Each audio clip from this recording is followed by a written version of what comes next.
Welcome to the Career Studio podcast, where we boil down the noise and focus on the core concepts essential for building an energizing career you love, one that is simply an extension of who you are and how you want to live your life.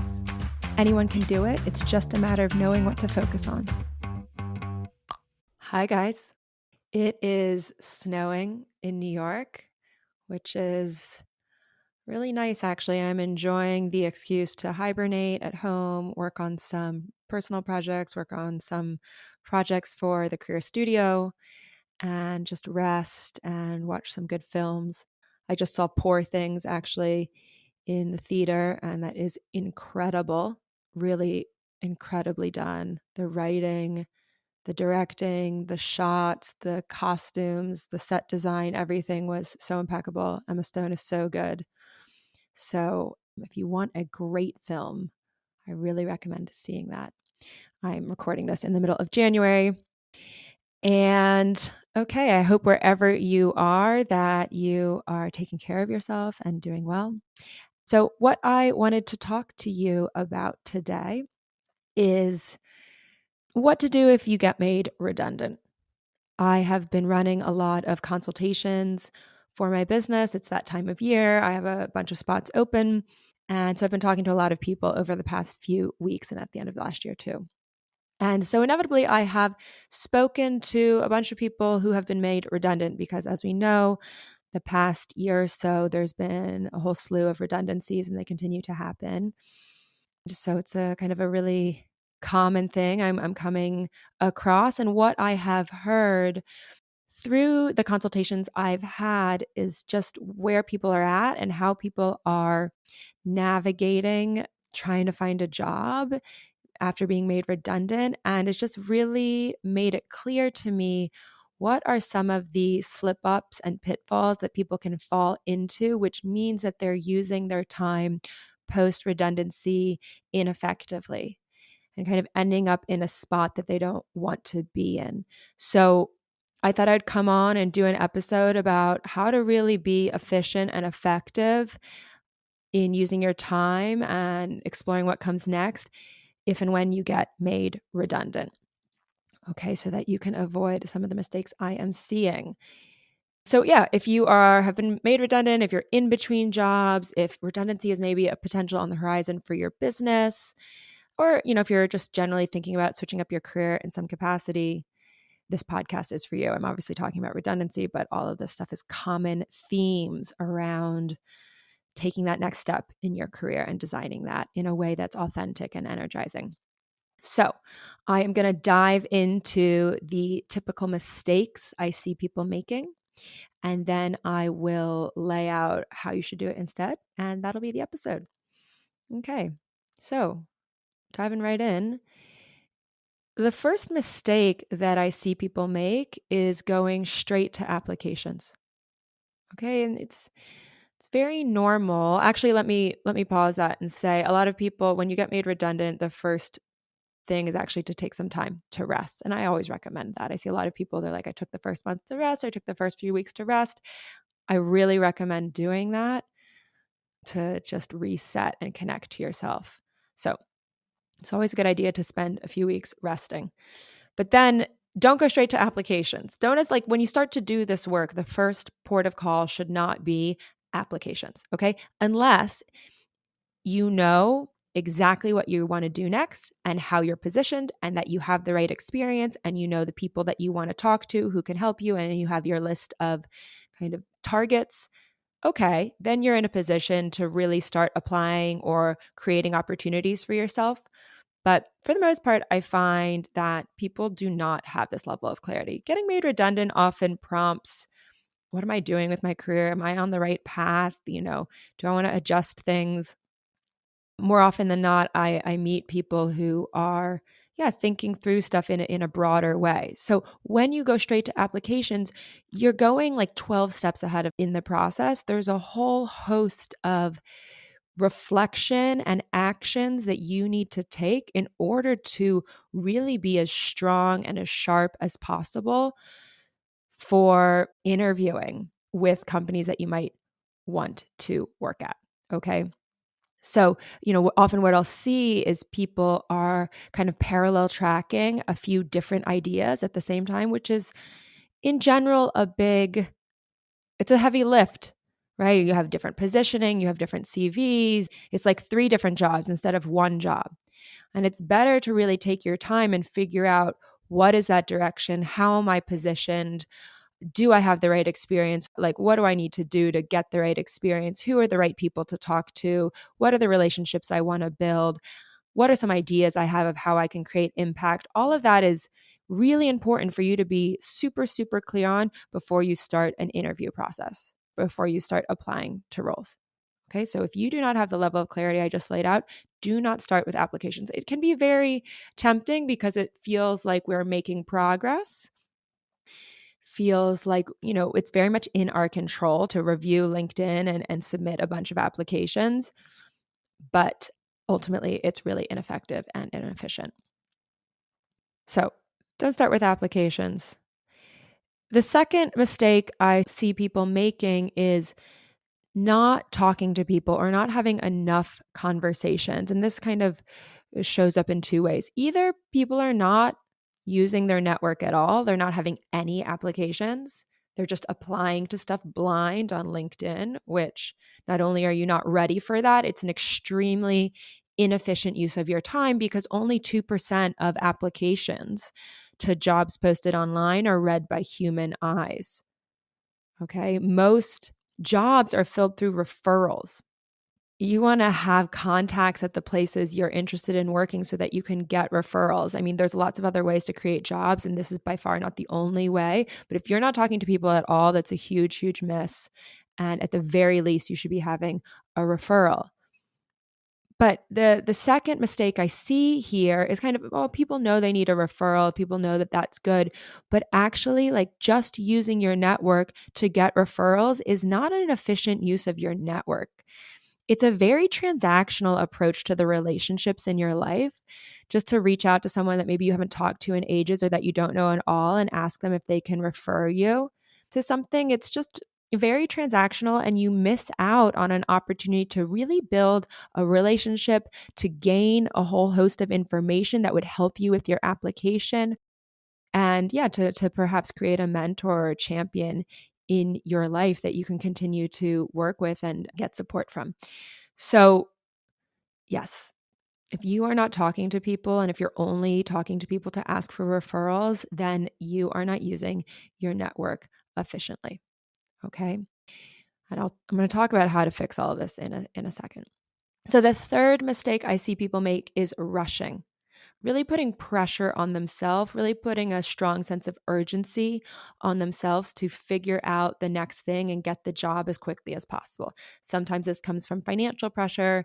Sometimes this comes from pressure to have your CV or career path look a certain way. Maybe you have judgment about having a gap on your CV. But the thing is, when we rush this process, we do not give ourselves the chance to explore and build the relationships we need to really make a aligned and energizing next step. Okay, we end up just taking the first thing that fits the bill, or it doesn't even fit the bill, just the first thing that we get. And more likely than not, that's not going to be a considered next step. And you're going to end up in an environment that's really not a good fit for you. Okay, I have done this. I was made redundant from kind of a failing startup, and I joined another startup, and it was probably the most toxic 6 months of my life. Okay, and it's because I was rushing to sort it out. So don't rush. And I'll just say here as well that to give you a sense of timing, I normally say to people that if you know exactly what you want and how you're positioned and you have a good network, I like to allot 3 months to finding a job.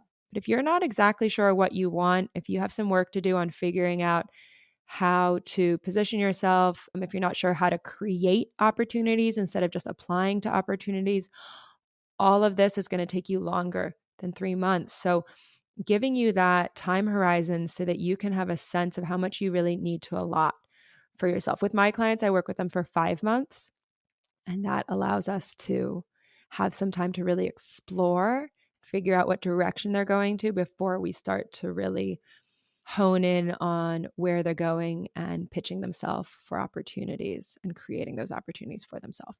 Okay, so that gives you a sense of the timeline. Don't rush. You need to be able to create calm where you are so that you can chill out and do the work you need. And this kind of leads into the next point. The fourth mistake I see people making is really not addressing their mental health. So, getting made redundant can knock your confidence, right? It's not a comfortable place to be.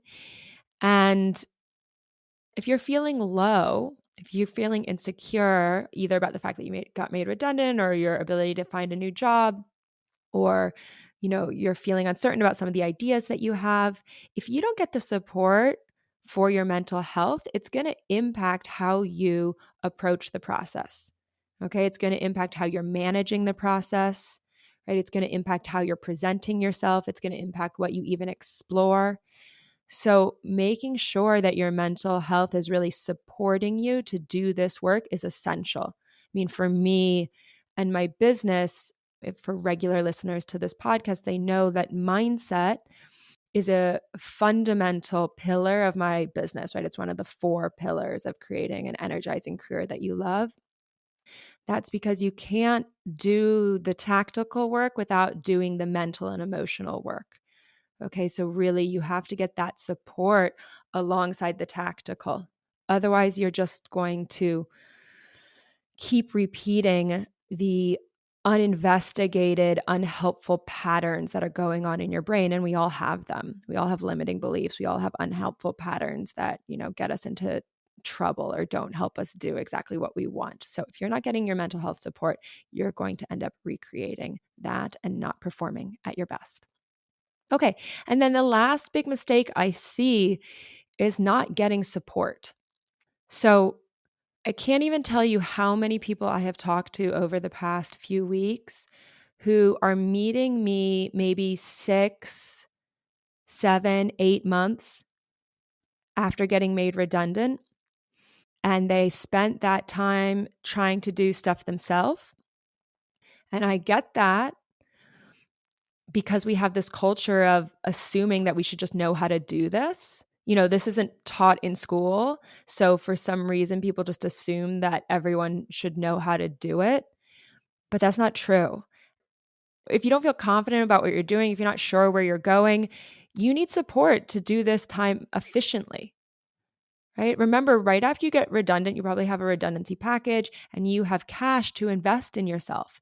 And that way you can make those first 6 months after getting made redundant as productive as possible, to use them to land a job that really is a good fit for you within a time frame that's also good for your bank account and your mental health. As I was saying earlier, without external support, you will continue to create the results you have created in your career so far, right? Because when we do everything ourselves, we are limited to our brain, our frame of reference, the way we have always done stuff. And if you want to do things differently, if you want to create different results than you have before, you are going to have to get help. So I really, really encourage you to, as soon as you get made redundant, start investigating what would be the right support for you and engage that support.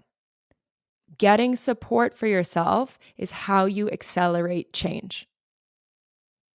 Right? There's this whole culture in our society of doing everything ourselves, and it is so inefficient. And if you really listen to anyone who's been wildly successful in their life, they will talk about how they got help from the people around them. So, unless you know exactly what you're doing, which I would doubt because you're listening to this podcast, figure out where your weak spots are and get support for them. Okay. You don't have to do this alone, and it'll be much more efficient if you get the right support. Okay. I'll come back to that. I could bang on about that forever. Of course, I'm a coach, so I'm about support, but that's the truth. Okay. So those are the 5 mistakes I have been seeing that people make. So now let me walk you through, from a top level perspective, really how you want to approach this process instead. I kind of touched on this earlier, but I'm just going to go into a bit more detail. So, at the beginning, you really need to take the time to first clarify what is the right direction for you.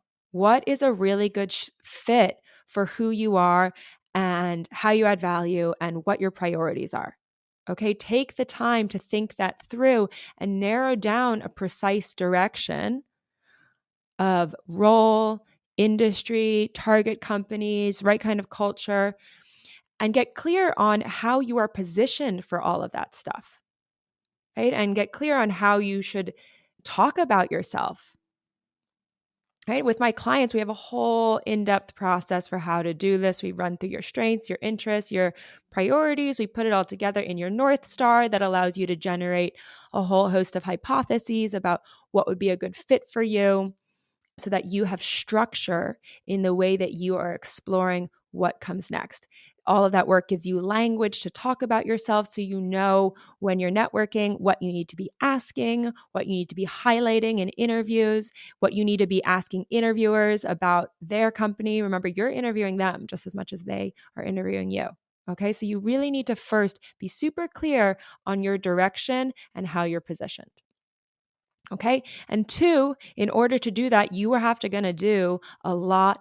Did I say that right? You are you are going to have to do a lot of informational networking conversations in a really structured and strategic way. By doing networking in a structured and strategic way, this is going to give you the clarity you need on your direction. You're going to have understanding of how to position yourself. You're going to be building relationships with people who can help you now and in the future. You're going to have relationships that you can use to land a job or create career opportunities. So you need to make sure that you're using your network in a really relationship way, not a tactical way, or not at all. Right? So with my clients, we create a very structured approach to this process so that the conversations you are having are effective at getting you the information you need to make decisions and address your questions, your concerns, and fears. A lot of times people end up just like having a nice chat with people. And it's like, what did I actually learn? How is that actually helping me move the ball forward in this process?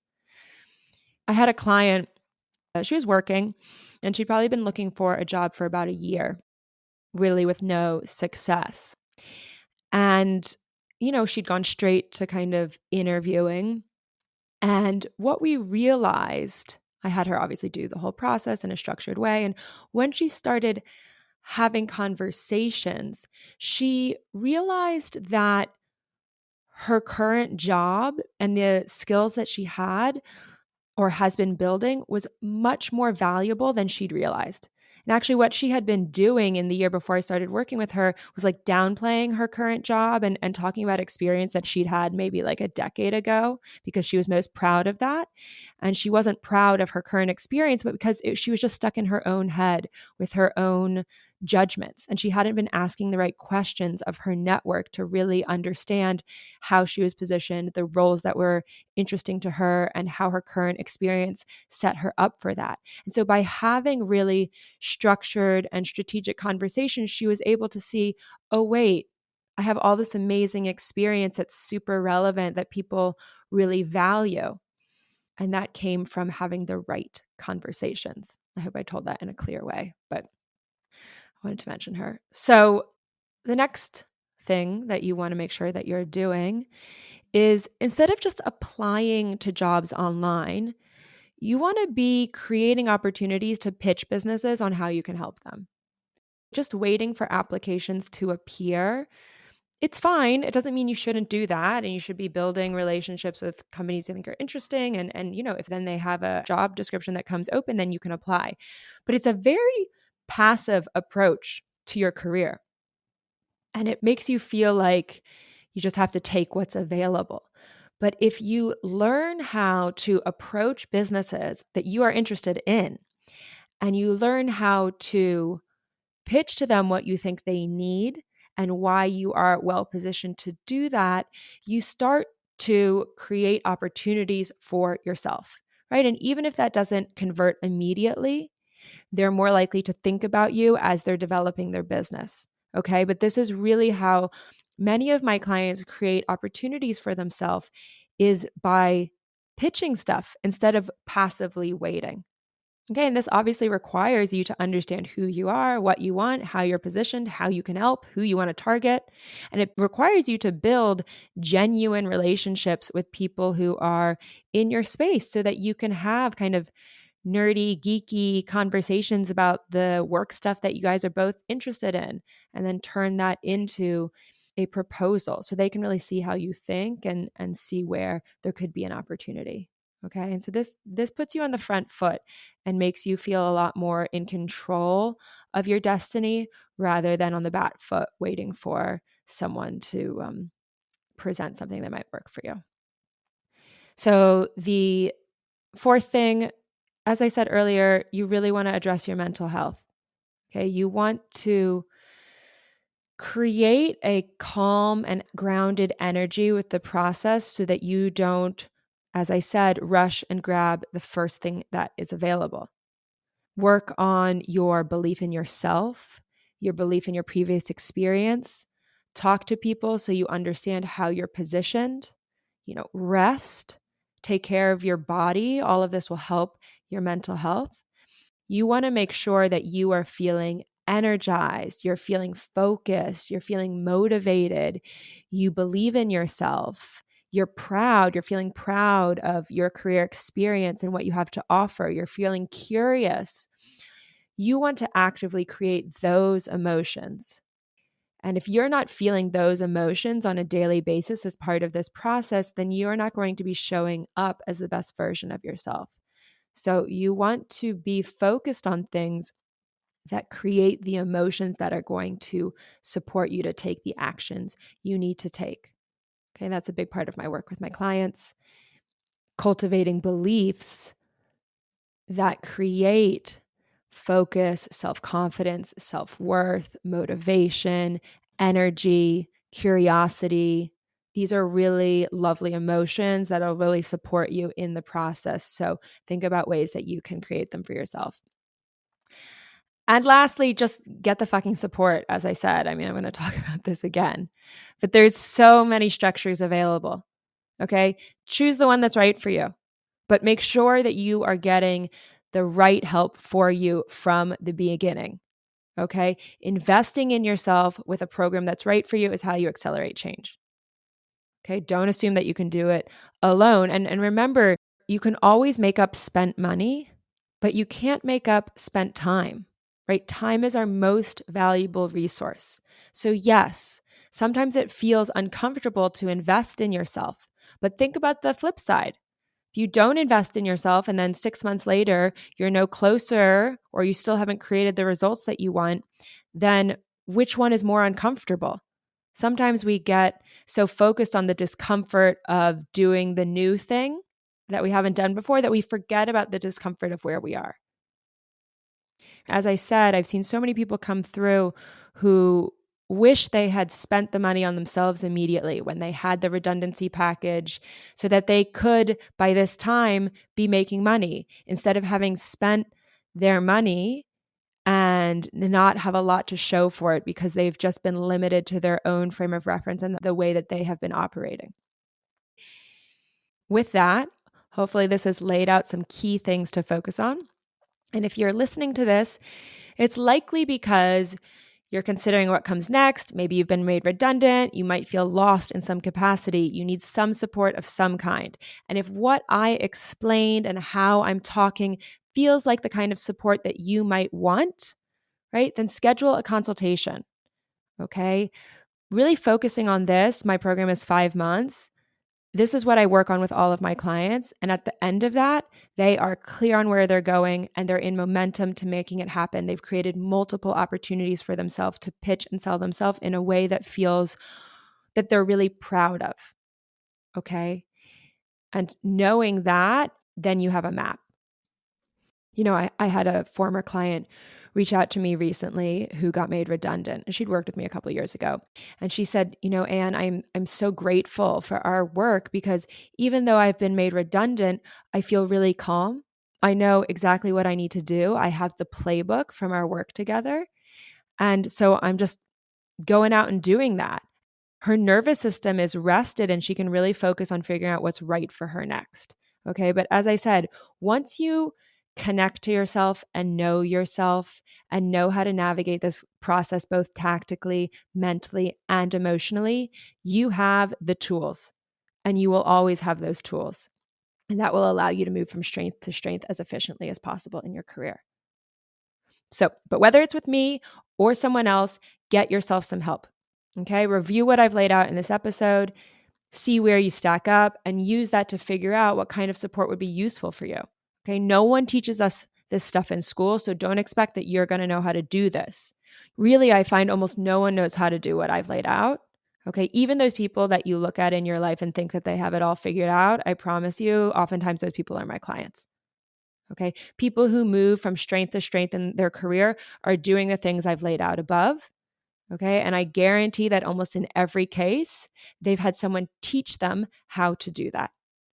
Okay. And this is why I've built this business, to help more people understand what to do to build an energizing career that they love. Have a great week. Hey, if you're ready to create an energizing career you love, one that is simply an extension of who you are and how you want to live your life, then I want to invite you to schedule a consultation. We'll get to the bottom of what's going on for you and exactly where you need to focus to bring your career and life into alignment. It's free. Just head on over to thecareer.studio/schedule to find a time that works for you.